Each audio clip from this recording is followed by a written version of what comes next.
following is a presentation of Main Street Media, your source for news, sports, and information on Main Street in Middle Tennessee.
Mid-Tennessee Bone and Joint treats your orthopedic injuries and existing conditions. Our trained physicians will get you back in the game faster.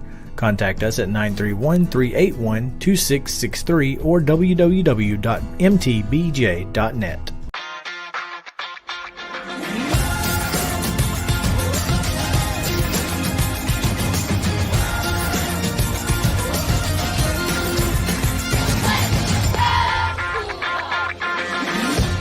Hey folks, while we take a quick break from the show, I want to tell you about our friends over at Custom Stone Handlers in downtown Columbia. Ed Rich and his team at Custom Stone Handlers believe in leadership. And outside of the military, our greatest leader building platform is sports. Custom Stone Handlers proudly encourages young people to get in the game. You can contact them today at 931-490-4990 or visit CustomStonehandlers.com.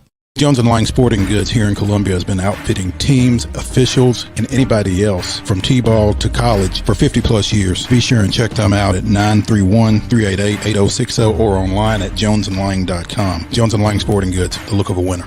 Zion Christian Academy, ZionEagles.org or 931-388-5731. You can schedule your appointment. Go tour their campus. It is beautiful over there, and you're definitely going to want to see it. Again, it's ZionEagles.org. Give them a call, 931-388-5731, and schedule your tour today. Keep your home as comfortable as possible. If you have any issues with your air conditioner, electrical, or plumbing systems, call Lee Company. Our techs use visual findings and other technology tools to add transparency and clarity. You see what we see, whether we're in a crawl space or on the roof. We're here 24/7, so if you need us, call us. Lee Company. Call 931-548-4448 today or schedule your appointment at leecompany.com. That's leecompany.com. Mid-Tennessee Bone and Joint has been the official sports medicine provider for Maury County Schools for more than 40 years. We specialize in orthopedic injuries, and our Ortho Quick walk-in service lets you bypass the ER. Visit us online at www.mtbj.net.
Devitt, and he and Tony Padilla did not see eye to eye. And then later on a play where T. Leonard blocks a shot on one end and beats everybody down the floor and gets an alley-oop dunk.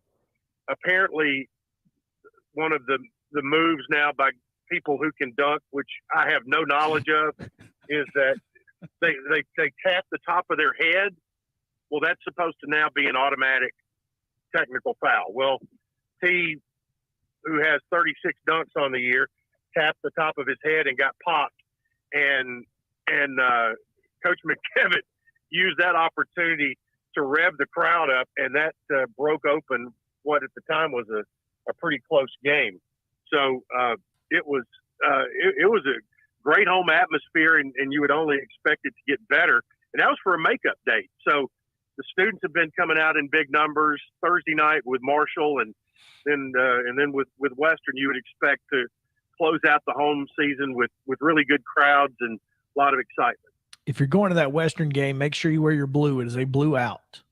Well, if you're one of the first 500 fans, if you're one of the first 500, you get a T-shirt that is blue. So if it's close to your size, there you can go. Wear it. There you go. Oh, by the way, I think we just passed 222 on 222.22. So yeah. I've tried I tried to get that in on 222, but Chris was talking. So visiting with Chip Walters here on Main Street Sports Today. And Chip, as we know, if the men are at home on Thursday and Saturday, then the women are on the road. They're trying to get their 20th win of the season as they go to Marshall on Thursday night and to Western on Saturday. Yep, and that's exactly right. And they have been dominating the Player of the Week and Freshman of the Week honors recently, playing really well. Go to Marshall, as you mentioned, Thursday. Then Saturday, the women's game is at 2:00 in Bowling Green. The men's game is at 6:00 in Murfreesboro. So they could be back. There are those who like to make both of those games, and the schedule does leave that opportunity out there. And so that's not as easy as it sounds, I don't think, especially with Nashville traffic being what Nashville traffic is nowadays. Be careful. Well, I tell you, the hardest part after going to Bowling Green about a month ago is there's construction on the Tennessee side of the Kentucky line, and it's down to one lane. So that's the hard part about it, especially on a Saturday. But you've got that. You've got we're in the overlap now. Baseball, we're supposed to play today, but obviously that's not going to happen. And they're going to play at Belmont at Rose Park tomorrow. And then after opening against St. John's and Wilmington this past weekend, they travel to Conway, South Carolina, play at Coastal. Ironically, not playing against Coastal, but they're going to play Illinois, Ball State, and Rutgers on Friday, Saturday, Sunday over there. So a lot of stuff happening. If you're playing at Conway, I'm not sure that you care who you're playing against. That's basically correct. If you're that close to Myrtle Beach. Want to give a quick shout out though to former Zion Christian standout Briggs Rudder, the sophomore in this first 4 games, is hitting .308, second on the team behind Fausto Lopez. So off to a pretty good start. Do you know who's leading the softball team in average? Look at there for Laura Mealer. Oh, goodness. Look at there. Man, that's awesome. So some area kids chipping in early for the Blue Raiders and the Lady Raiders. Chipping in? You got it. Yep, there you go.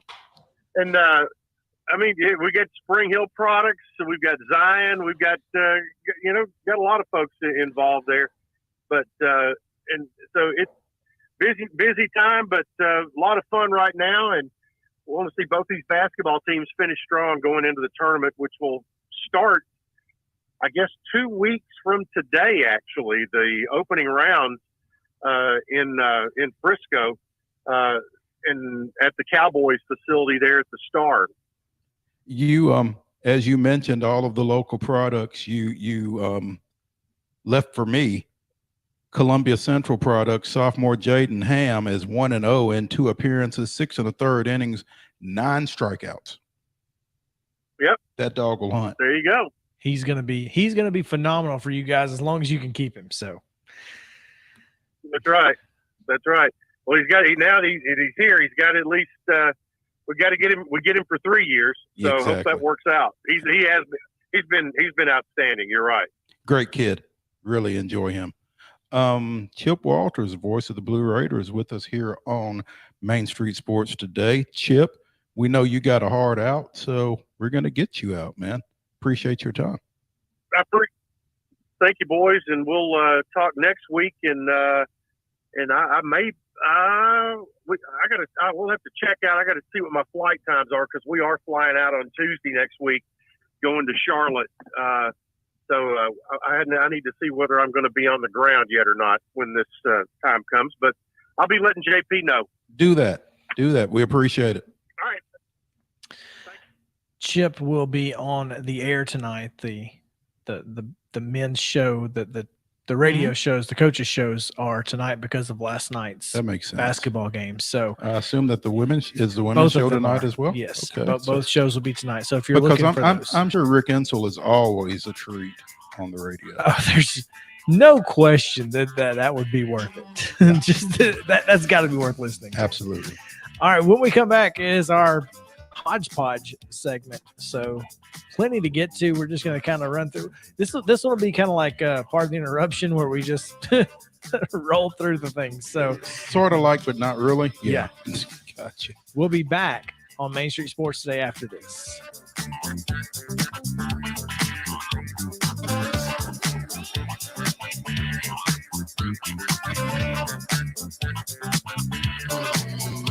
Mid-Tennessee Bone and Joint treats your orthopedic injuries and existing conditions. Our trained physicians will get you back in the game faster. Contact us at 931-381-2663 or www.mtbj.net.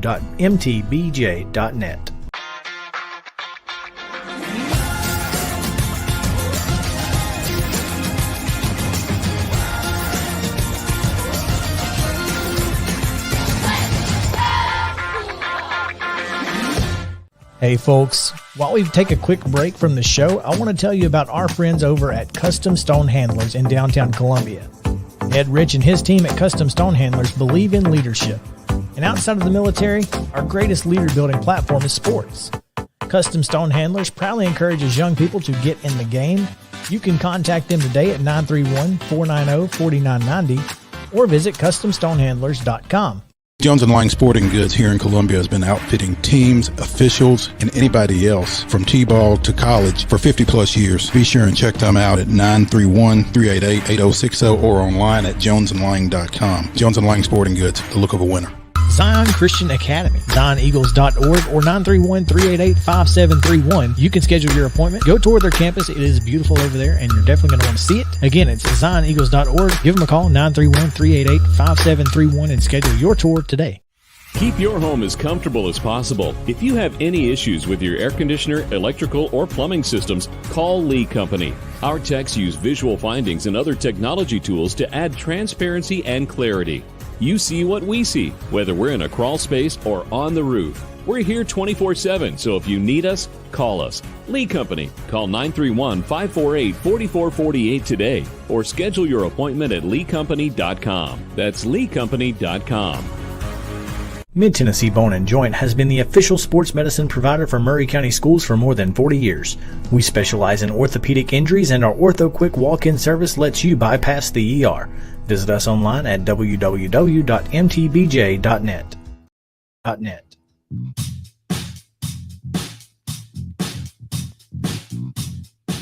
High school sports is not all we do, But it's what we do. but it's what we do. So let's start this hodgepodge segment on Tuesday.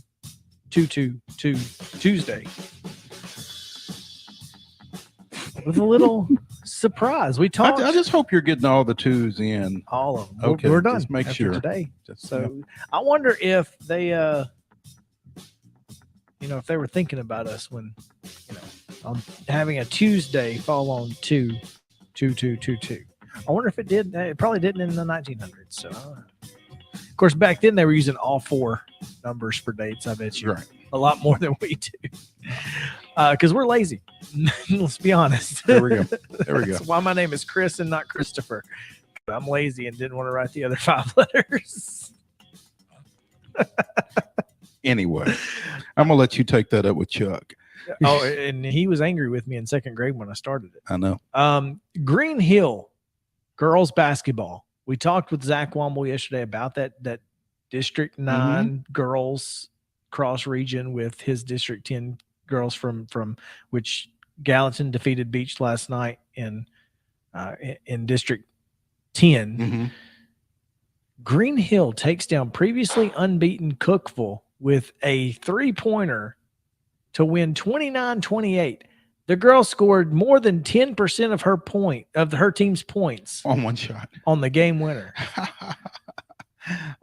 What I like about this is, while we were talking to Zach yesterday, he let us all know where he stood on the shot clock. And because Zach was so verbose during our segment with him, I didn't really get a chance to respond. This is why I don't want the shot clock at the high school level.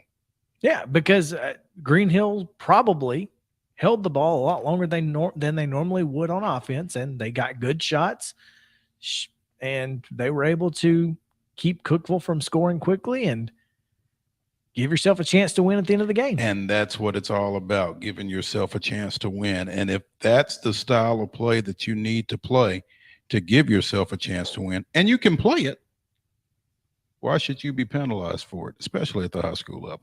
Yeah, we've talked about you basically, you're at the mercy of the talent you have. You can't go get talent. No. At the public high school level anyway. And for those that don't want to play against a team that's slowing it down, get out and play defense. You can force them. So anyway, congratulations to Green Hill. That's a huge victory for them and for that program in its 2nd year. Yeah, that's pretty impressive. Moving on, Juwan Howard learned his fate yesterday. A 5-game suspension without pay, $40,000 fine. Now, it was the university who gave him the without pay suspension. It was the Big Ten who dished out the fine. Okay.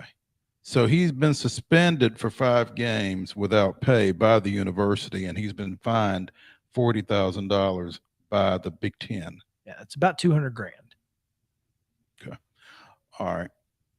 And meanwhile, Wisconsin coach Greg Gard, for his minuscule part in this whole situation, I hope you can pick up the sarcasm there, was fined $10,000 and will continue to coach his team.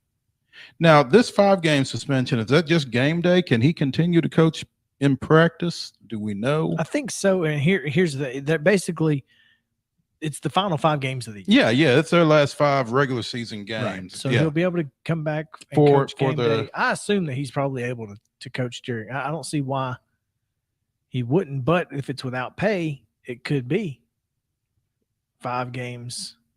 He's out until basically 2 weeks. Yeah. I don't know. In and of itself, I don't necessarily have an issue with a 5-game suspension. I mean, there's no way around the fact that he should not have taken a swing at anybody. 100%. Period. I mean, for too many reasons, you can't do that. Full stop. And so with that said, I don't want to use the word but. What I want to say is Juwan Howard was not and is not the only reason that what took place Sunday took place. And for other parties to have not been any more held accountable, yes, than they were, I have an issue with. Including the person who got swiped at because he deserved to get swiped at. Because he put himself someplace he had absolutely no business being. I've just got a question. It's an interesting thought, Mo. And, when you get to divvying out, quote, punishment, if you will, in varying ways, what do you think what do you think is more level for this situation from your perspective? I think if Juwan Howard was going to be suspended for 5 games for taking a swing at somebody, because I'm not going to say punch, if Juwan Howard was going to be suspended for 5 games for that, then Greg Gard should have been suspended at least 1 game for putting his hands on Juwan Howard. And the assistant probably should have been suspended as well for escalating the situation by coming in and making contact with a Michigan player. That's where it gets crazy. Is why no punishment for the guy who, had he not put himself in that situation, Juwan Howard doesn't take a swing at him. And he put his hands on an opposing team's player. Which, I mean, as if I'm a coach, and continue to push through the pile. If you put your hands on one of my players, you're probably going to make me more upset than if you put your hands on me. That's right.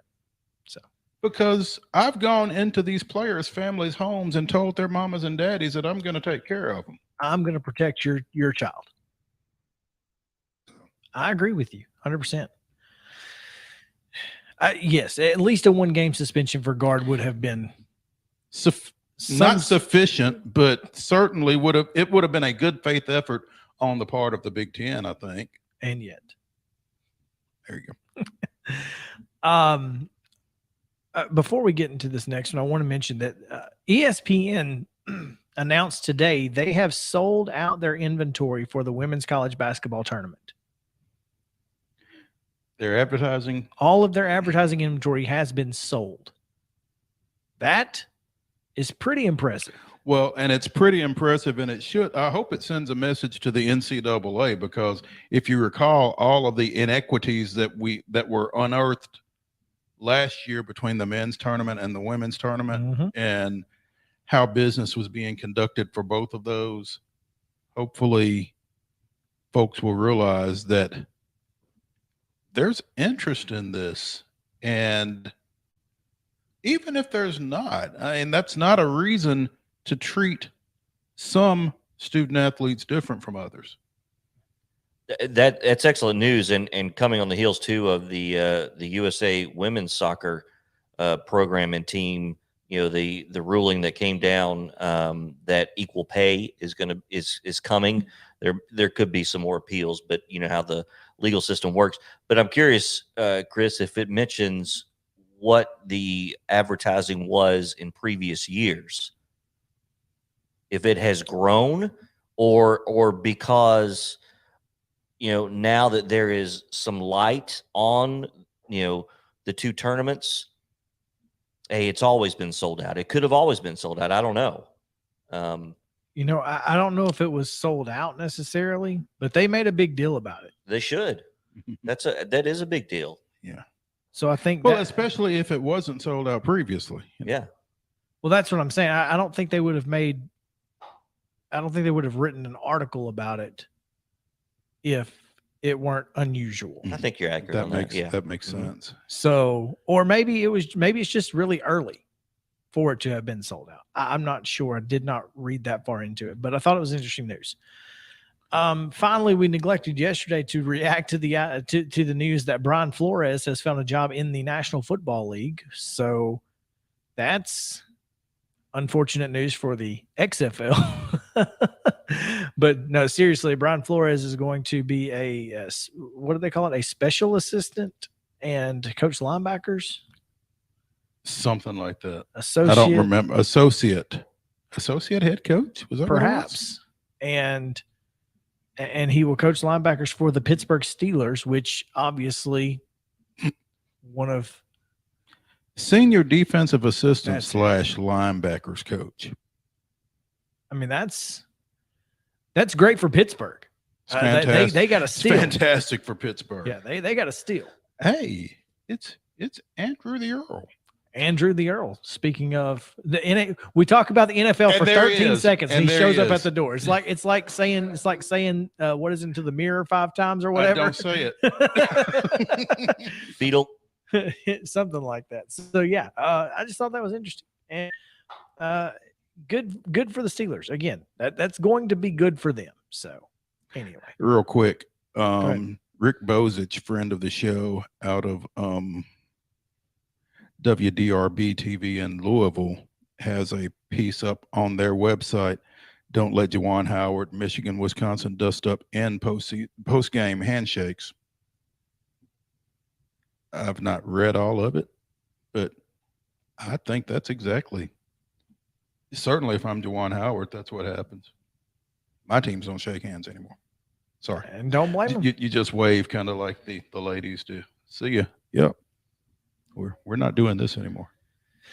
All right, let's take a quick break. It is halftime, so we got to take a break here for halftime. And when we come back in second hour, it is XFL, USFL news, and we'll talk to David Ubben of the Athletic and his Top 5 Tuesday. So stick around. Main Street Sports Today comes back after this.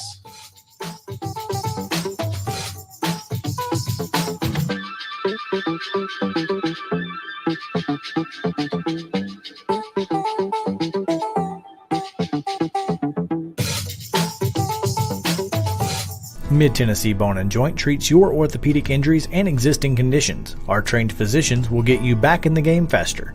Contact us at 931-381-2663 or www.mtbj.net.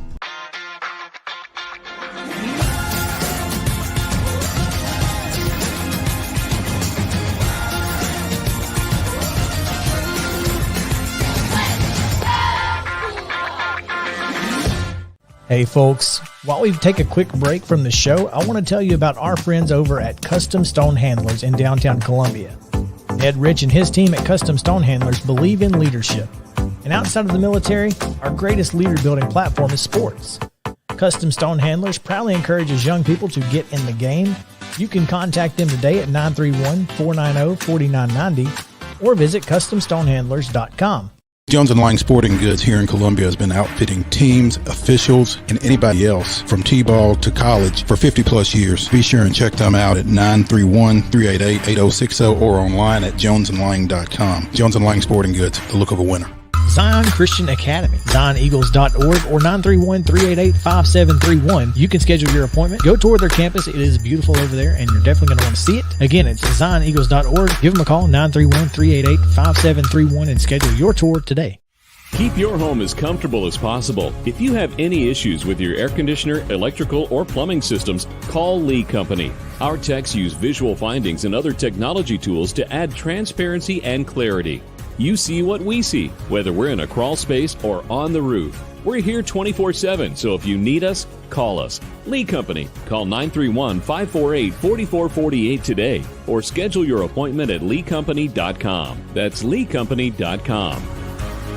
Mid-Tennessee Bone and Joint has been the official sports medicine provider for Murray County Schools for more than 40 years. We specialize in orthopedic injuries, and our Ortho Quick walk-in service lets you bypass the ER. Visit us online at www.mtbj.net.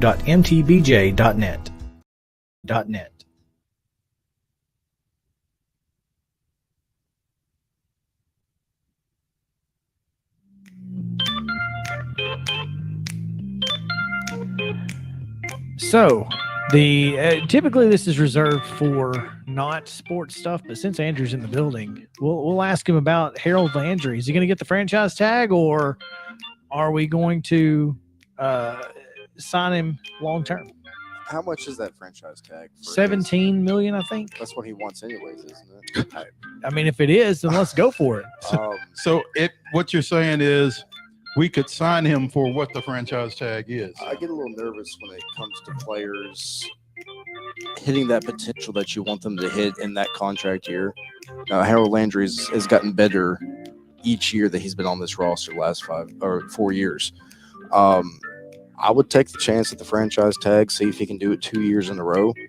Have him with Bud Dupree 2 years in a row. But, I mean, I was actually just texting my friend. I said this offseason and the few weeks before free agency is starting to make me really nervous because I'm stressed out and I don't know what's about to happen. There's a lot of rotating players on this roster going into this offseason. I think the big thing, though, Andrew, when you franchise somebody is it kind of sets up the possibility of there being some animosity because you're forcing somebody into a deal rather than, maybe treating them fairly. And so if the guy is looking for $17 million anyway, why not just sign him to a deal? because you may not want him long term, 2 or 3, 4 years. This is the guy who played the second most defensive snaps on that defense behind Kevin Byard, I think. You asked the question. I just answered it. I'm not arguing. I'm just answering your question. That's what. And that's fair. And here's the thing about that is this. Harold Landry is the guy that we've been trying to draft for 5 years. Right.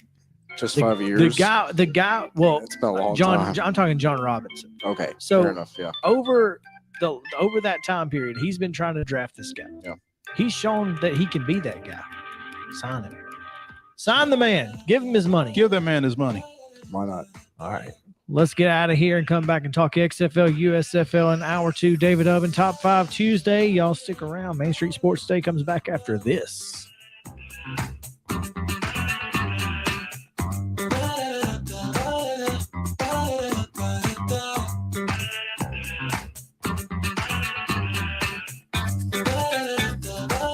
Are you an enthusiastic sports fan? Want to have fun and get in on the action? Heck, yes. That'd be awesome. Have great attention to detail? Want to stay active? Definitely. Want to give back to the student athletes in your community? Obviously, yes. Then you'd make an excellent high school sports official.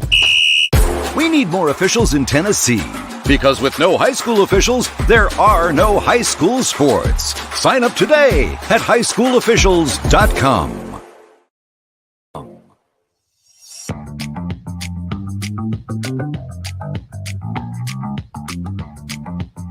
It's the second half of Main Street Sports today. Coming up, a little XFL, USFL conversation. Top 5 Tuesday, plus NIL with the Athletics. David Oven will be our guest.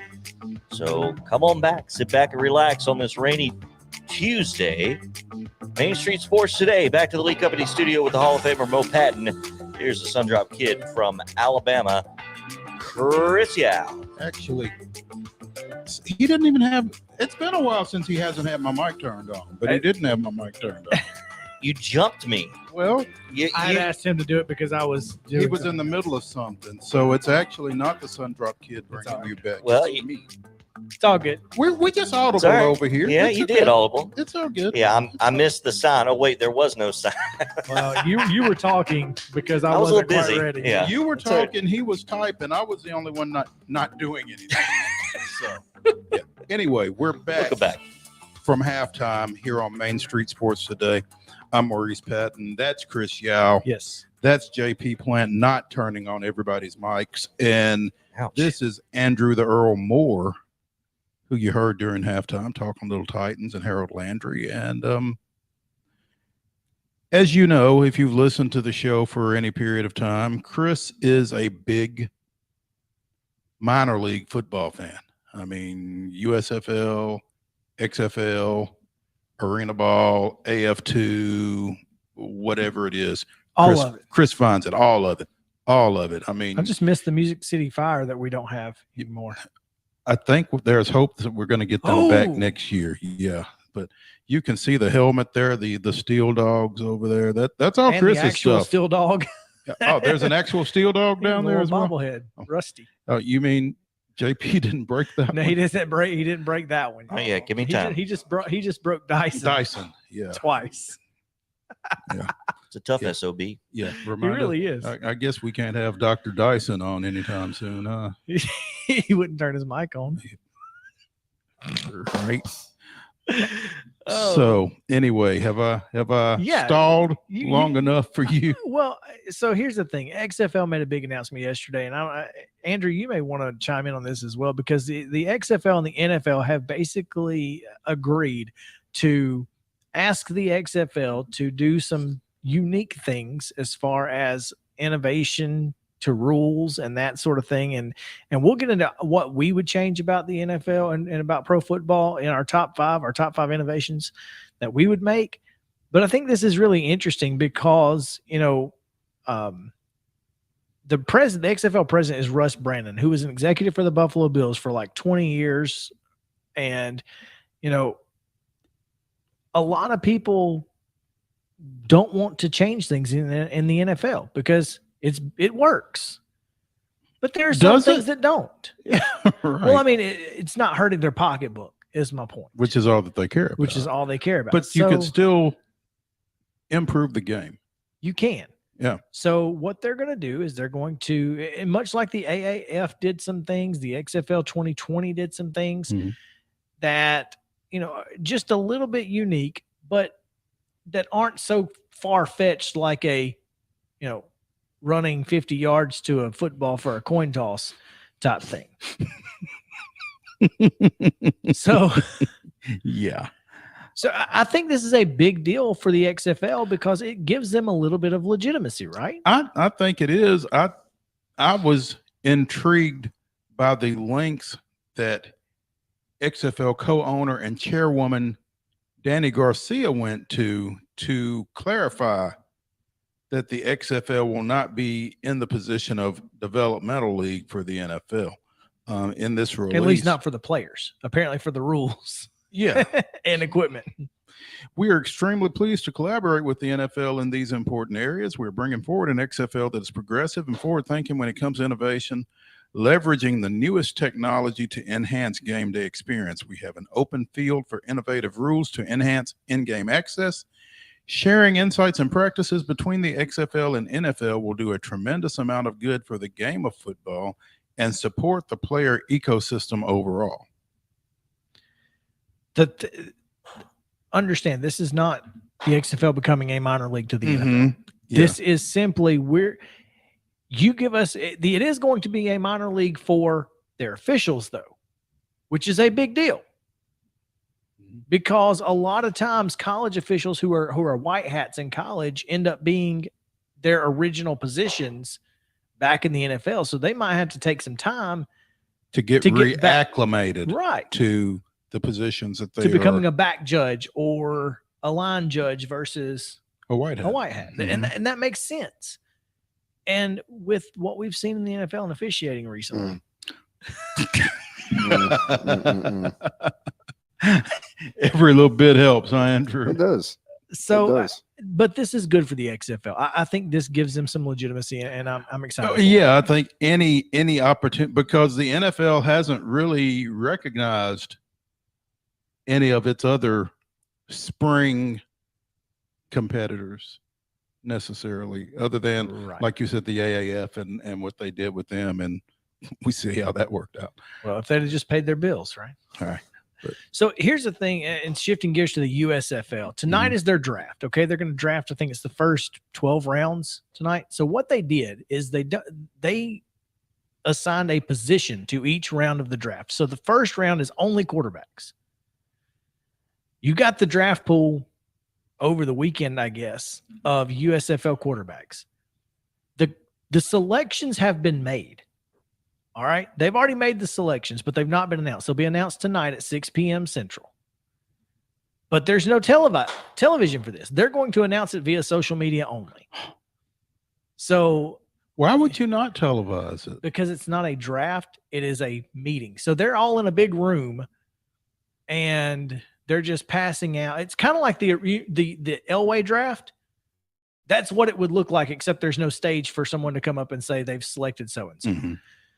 To me, the quarterback portion of it, the first 30 minutes, probably should have been televised. The rest of it, who cares? Are these players coming out of, I don't know much about the USFL. Are these players coming out of college? Are these just all available players that they're able to draft? So what they did is the players who wanted to be a part of it reached out to the USFL, or the USFL perhaps reached out to them, and they agreed to sign a contract with the USFL for 1 year. So everyone who signed their contract entered into the draft pool. From that pool, these 8 teams can select. One of those players that was selected, we know this for a fact, was Jordan Ta'amu. The quarterback from Ole Miss. The quarterback who played at Ole Miss. And then at St. Louis. And he was with the St. Louis Battlehawks. Big deal. See, I pay attention to. And he was one of the better XFL quarterbacks. Jeff Fisher has the number 1 overall pick. I fully expect Michigan to be drafting Jordan Ta'amu. Fully expect it. But here's the cool thing. They actually brought everybody in. They flew the 8 quarterbacks in, and they're going to announce them. I guess they'll have pictures with them and stuff. So I thought it was pretty cool. Well, of course, it's the quarterbacks. Yeah. Yeah. But you can follow it tonight on Twitter at USFL. At USFL. Yep.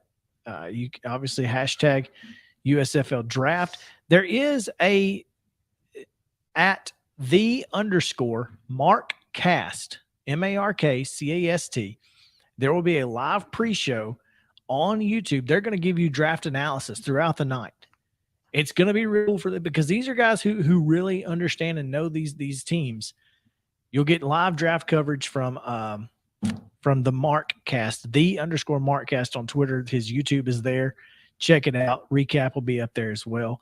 But it's going to be a lot of fun. So I'm looking forward to it. I think it's going to be interesting. They're going to go 12 rounds tonight. Correct. And round 12 will be quarterbacks as well. That's correct. And then rounds 13 through 35 will be in the second day. 280 players total will be selected. That's correct. So it'll be interesting to see who shows up and in that list. Apparently, Bruno Reagan. There we go. Is in the list. Is in the pool.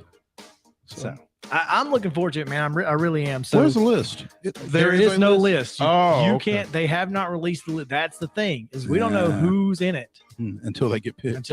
Or don't. And I think that's probably good for the player too, right? Yeah. Anyway, come back with us, David Ubben, talking NIL in the NCAA. It's going to be pretty important. So stick around.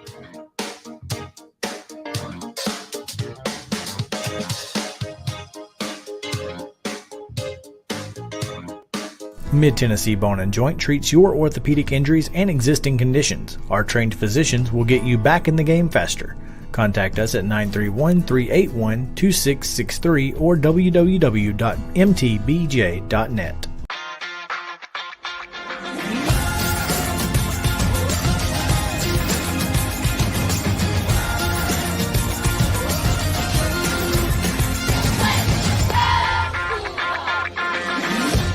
Hey folks, while we take a quick break from the show, I want to tell you about our friends over at Custom Stone Handlers in downtown Columbia. Ed Rich and his team at Custom Stone Handlers believe in leadership. And outside of the military, our greatest leader building platform is sports. Custom Stone Handlers proudly encourages young people to get in the game. You can contact them today at 931-490-4990 or visit CustomStonehandlers.com. Jones & Lang Sporting Goods here in Columbia has been outfitting teams, officials, and anybody else from T-ball to college for 50 plus years. Be sure and check them out at 931-388-8060 or online at jonesandlang.com. Jones & Lang Sporting Goods, the look of a winner. Zion Christian Academy, ZionEagles.org or 931-388-5731. You can schedule your appointment. Go tour their campus. It is beautiful over there, and you're definitely going to want to see it. Again, it's ZionEagles.org. Give them a call, 931-388-5731, and schedule your tour today. Keep your home as comfortable as possible. If you have any issues with your air conditioner, electrical, or plumbing systems, call Lee Company. Our techs use visual findings and other technology tools to add transparency and clarity. You see what we see, whether we're in a crawl space or on the roof. We're here 24/7, so if you need us, call us. Lee Company. Call 931-548-4448 today or schedule your appointment at leecompany.com. That's leecompany.com. Mid-Tennessee Bone and Joint has been the official sports medicine provider for Murray County Schools for more than 40 years. We specialize in orthopedic injuries, and our Ortho Quick walk-in service lets you bypass the ER. Visit us online at www.mtbj.net.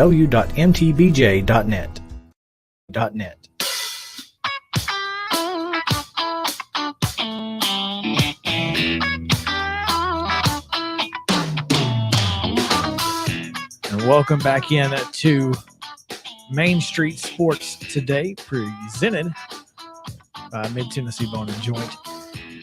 Chris Yao, Mo Patton, JP Plant, and Andrew the Earl in the house. Glad to have you back in. I don't know.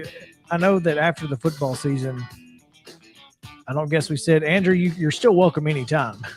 And now we have some extra room in here. You're not stuck in a corner where you can't leave. I'm still upset over what happened. Aren't we all? And just everything kind of on my business side of my life has been kind of shaken up lately. So there hasn't been a lot of the time, but it's good to see you guys again. It's good to have you with us, man. it's been too long. It has. Yeah. This next segment, I was perusing The Athletic, as I like to do quite often, and I come across a really intriguing story about, the NIL, specifically here in Tennessee, because there's a company that is essentially used to, you couldn't have a name on the back of your jersey if you bought a replica jersey or whatever, or you couldn't put a player's face on a t-shirt and sell it or whatever. Now you can do all that. It's the Wild West. And so I thought, let's just get it told to me, because sometimes reading comprehension not my strong suit. So we reached out and found the author of said story, David Ubben of The Athletic, and he joins us now. David, thanks for taking some time, and I'm really intrigued about this, man. Well, thank you. I appreciate you guys having me on. Yeah, this I had not seen this article. Chris had encouraged me to read it, especially since we were having you on. I figured it might be a good idea. But Spire Sports is a Tennessee-centric college sports collective that is really been based out of the NIL concept. I mean, they would not be in existence were it not for that. And my concern, I guess, David, having not gone to a major college like a UT and looking at the impact that these guys are trying to have, is this will further distance the haves and the have-nots. Is that right? I really don't think so. I mean, I think the money difference has already been huge. And I think everybody is going to still have similar amounts of money, maybe a little bit more. It's just going to be redirected. And instead of paying for a new paint job on the east side of the stadium, or some new chairbacks, or some additional seats, or, a raise for the coach or whoever, some of that money is going to be going to players.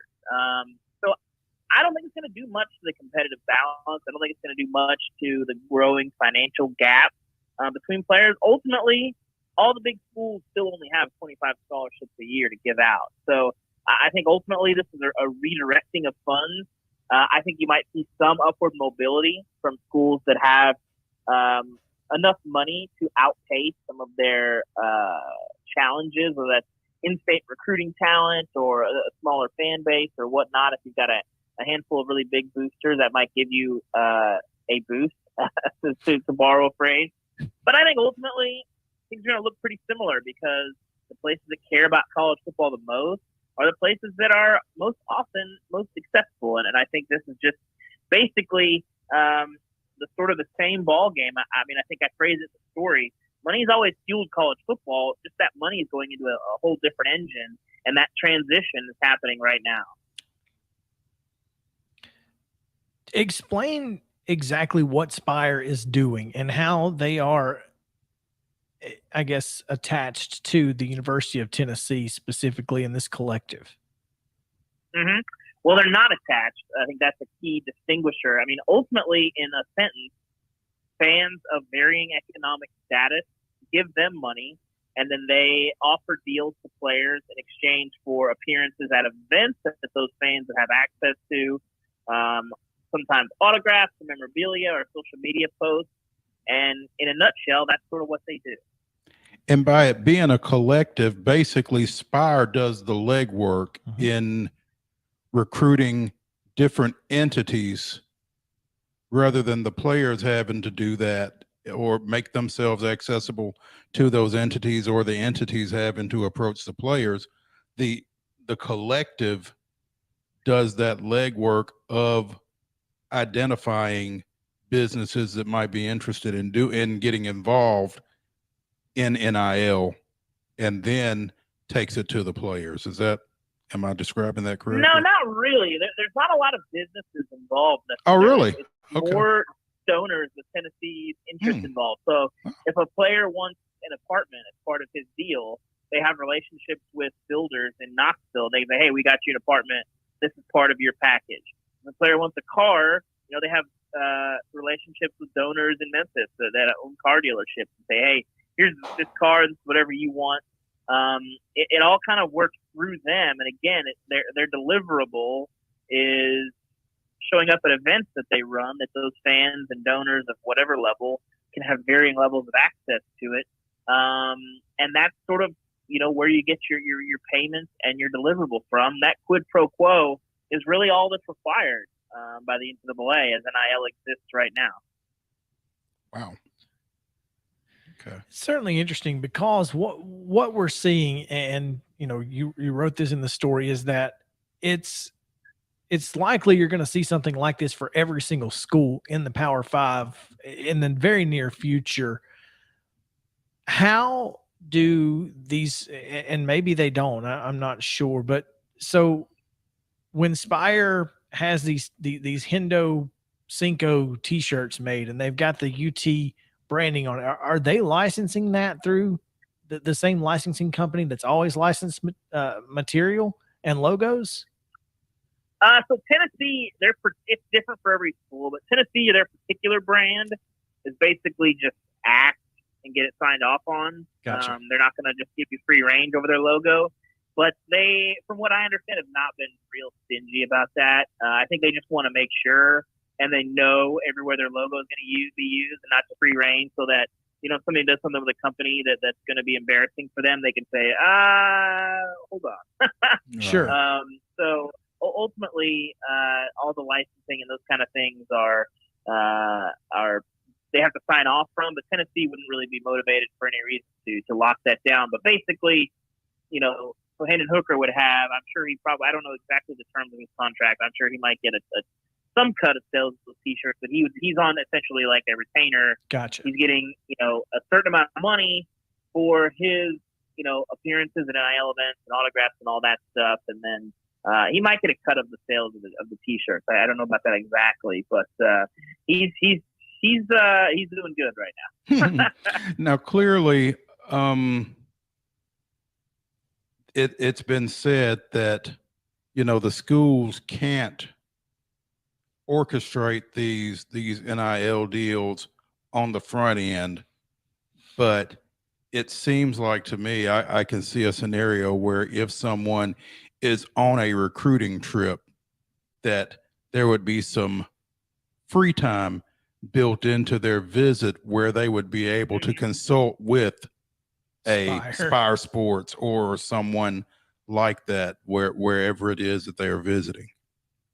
Yeah, definitely. I mean, there's rules against media being on these being on official visits or being on recruiting trips and that kind of stuff. But for these sort of independent groups, there's no rule against that. So yeah, that's something that they can do. They can also go visit recruits, which I didn't know was happening. Really, really interesting. That's something they may want to do more of as they kind of grow this thing out and try to build more relationships with some of these guys. So yeah, it's a whole new world, and that's kind of what we wanted to write about. That these situations are something that we have not seen in college football ever.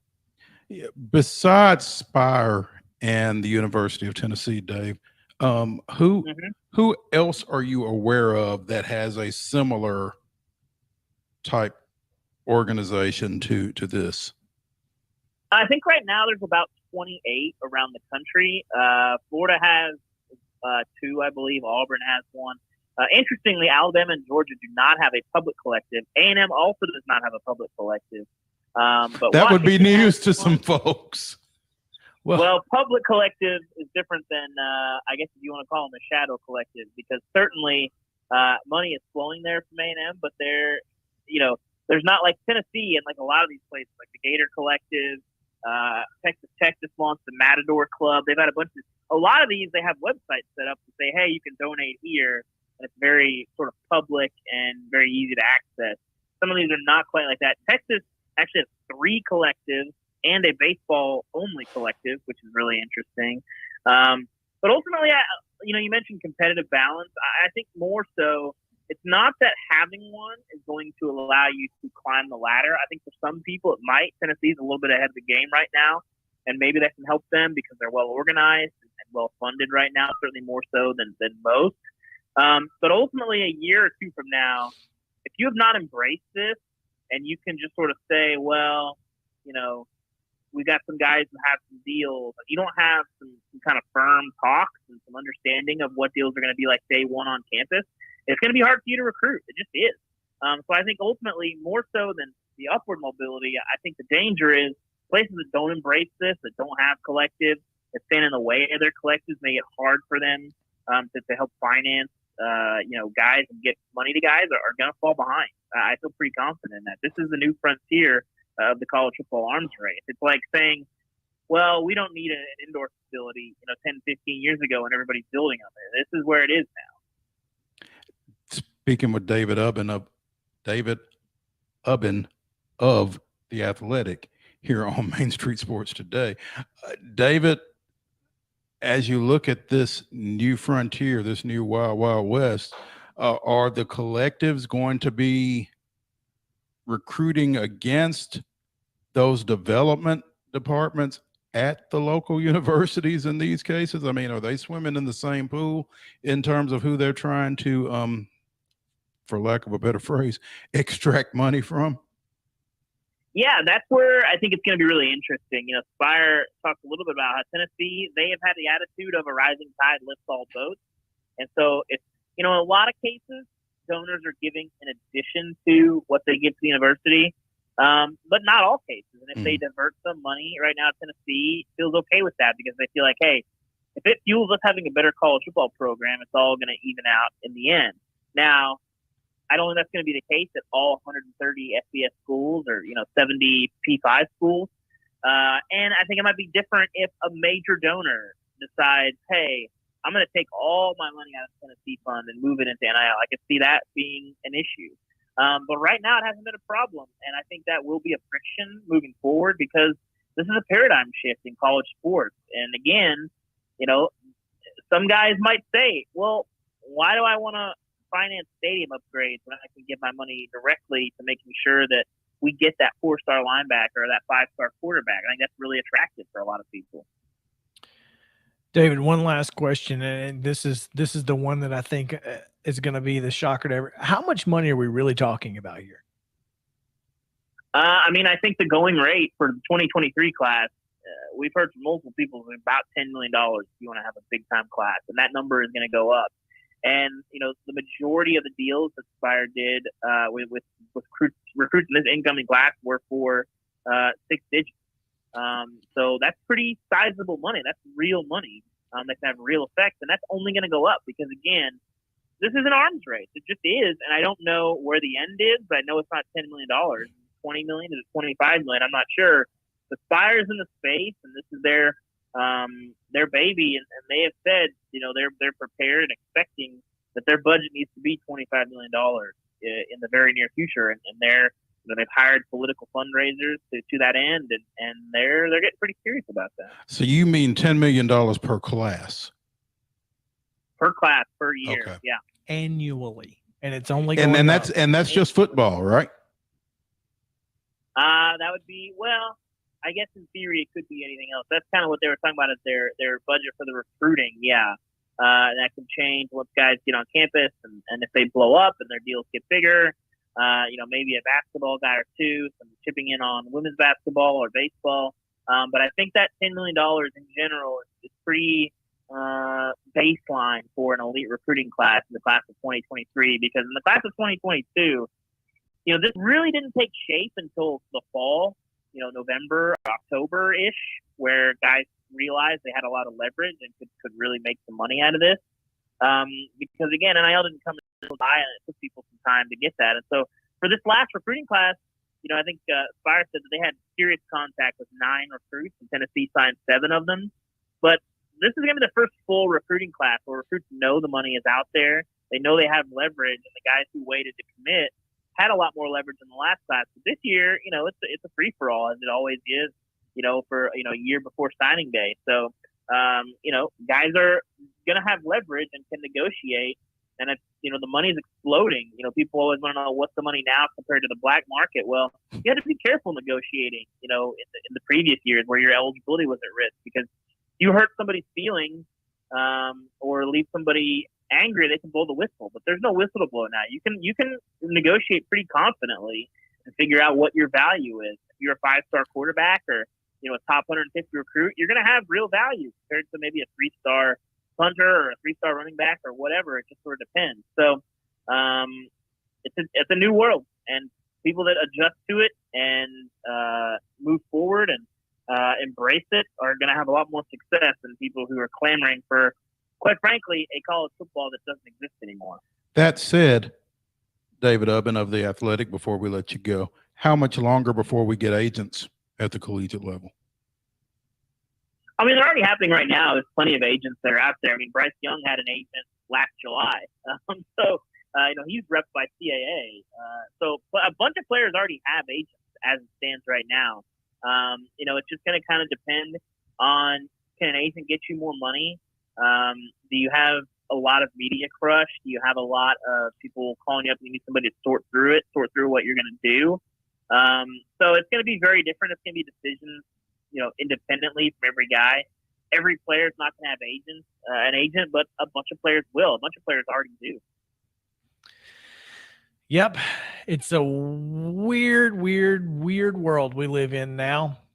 Think of all the things, the tattoos and the Maurice Clarettes of the world, the Jim Tressels of the world, all looking, going, hey, I was just ahead of my time. Anyway, David, I think too few people just didn't, they heard this guy broke the rules, and not enough people stopped and thought about how stupid the rules were for a long time.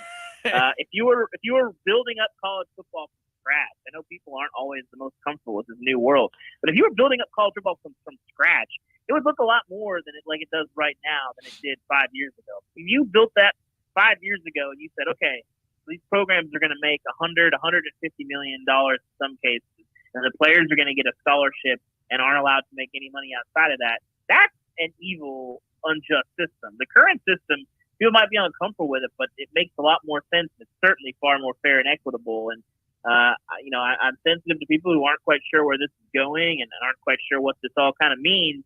But ultimately, when you've been restricting the free market for pretty much the entirety of your enterprise, and then you flip on the fire hose basically with 2 weeks notice, there's going to be some upheaval. And that's kind of what we're seeing right now. And we'll see how this all goes when it shakes out in the long run. Speaking of innovations to football, we'll tell you what our top 5 football innovations would be. Thanks for taking some time, David. We appreciate it. Thank you, guys. Appreciate it. We'll be right back after a 30-second break here on Main Street Sports Today to give you our top 5, so stick around.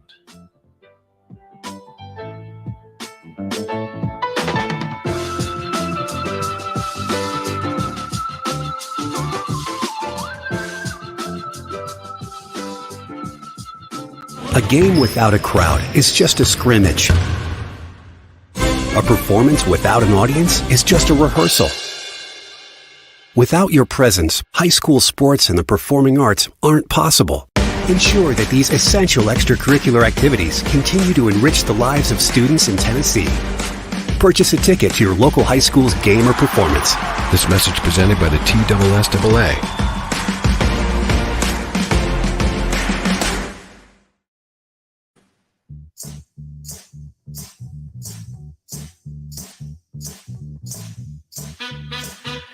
Welcome back to Main Street Sports Today, presented by Mid-Tennessee Bone and Joint. Chris Young, Mo Patton, Andrew the Earl, and JP Plant on the controls.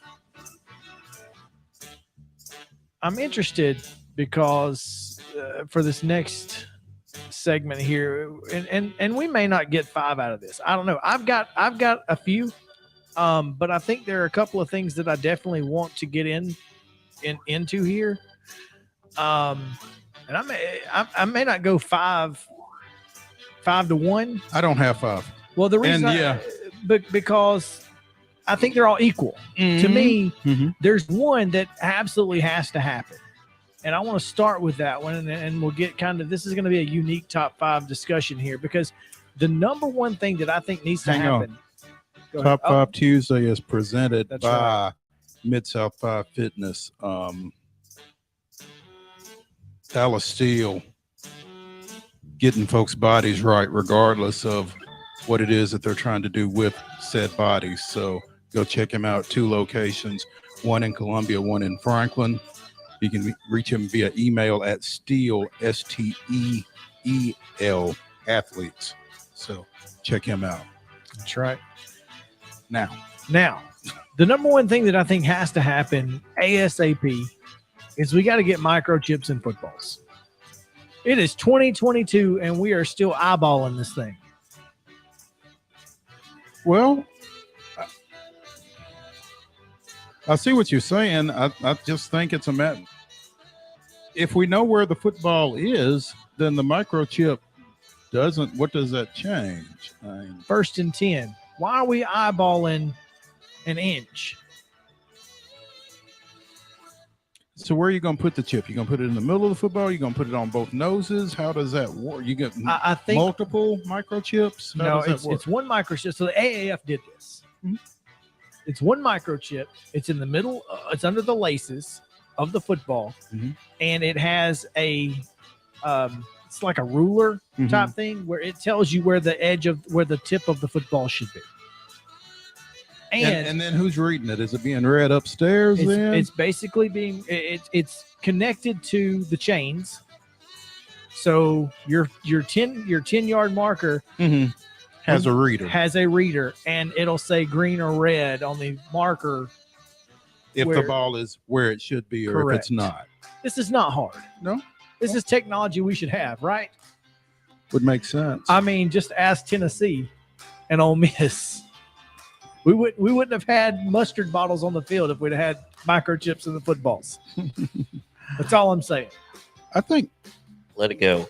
Yeah, Let well, it go. Good luck with that. I think my biggest thing is, can you not put a laser at each of the goal lines to tell me if the plane has been broken? Microchip could work for that microchip too. football? Yeah. That's the thing. A There microchip you would go. work for that too. Okay. Same thing. But yes, that's the goal, right? Yeah. I mean, And if not a microchip, then give me a laser on 2 markers shooting across. to go across the field. This isn't rocket surgery. No, it's not rocket surgery, Bobby Johnson. Wow. I mean, I just think that there are too many technological advances that haven't been taken advantage of to the fullest. What about you, JP? What say you? Any ideas? You guys have mentioned a couple of things. Innovations. I think I don't know where this ranks, but I think adding the 2-point conversion in was a good thing. And I like where they've moved the extra point back. You can, to make it interesting so it's not automatic. I like that rule change. Andrew, are there any innovations that you would like to see? There's actually 3 that might. Well, give us one. The kickoff rules are boring.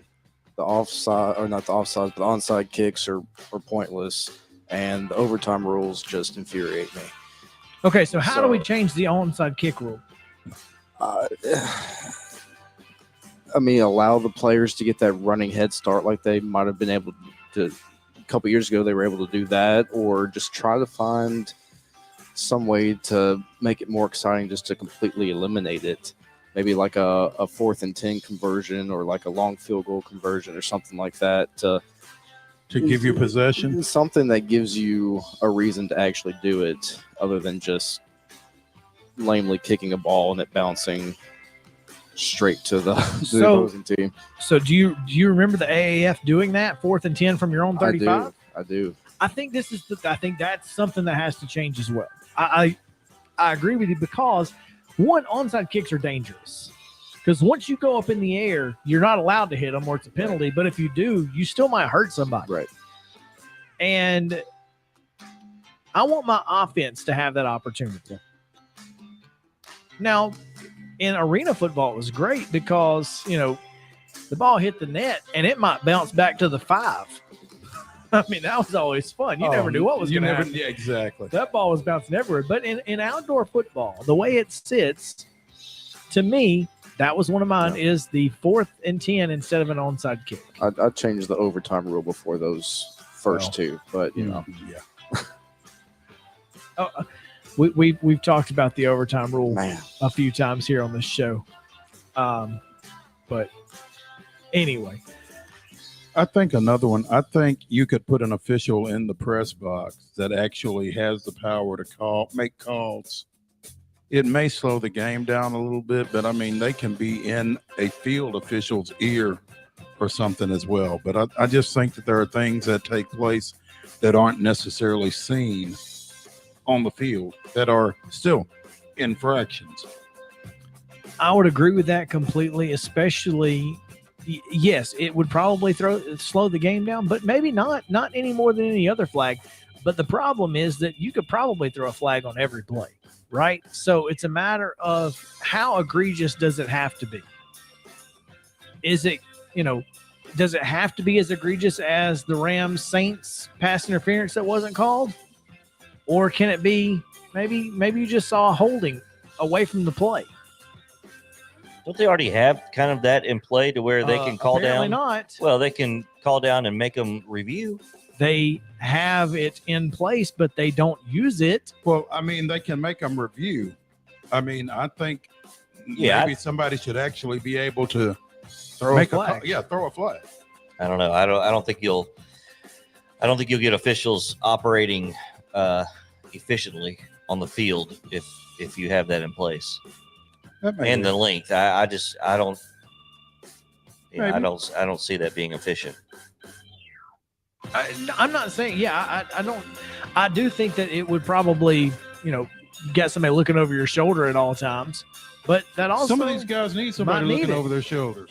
That was what I was going to say. Is some folks might need it. So, and that again, that's something the AAF had, was the eye in the sky. Mm-hmm. And I think those are things that can really improve the game of football. I think the kickoff rules are changed, but are boring, but I don't know how to change that. I don't know how not kicking off makes it more exciting, because kickoffs are some of the most exciting plays in the game. When you break one, it's a win they have. Yeah. and again, overtime is probably the biggest thing at the NFL level. Yeah. So. I think that's going to do it. We only got like a minute left, so that's probably going to do it. We will take it. A weird top 5, but I think it got the job done. It's a little different, but because again, that's what the XFL is for. New equipment, new rules. How do we make the game better? How do we make it evolve into 2022, 2023? Let's figure it out. And I love that the NFL is willing to at least think about it. It's a start. It's a start. Yeah. And that's what I'll take. USFL draft tonight. We'll talk about the also UT Missouri and Alabama Vanderbilt tonight. I'm excited about that Alabama Vanderbilt game. I'm probably going to end up watching a little bit of it. Also, Summertown Loretto boys tonight out at Mount Pleasant. Round 3. Yeah, if it doesn't get too wet. So, y'all come go on check it out. All right, that's going to do it for JP. Andrew, thank you again. Mo, I'm Chris Yao. Having said that, we wish you a great 2-2-2-2-2 Tuesday.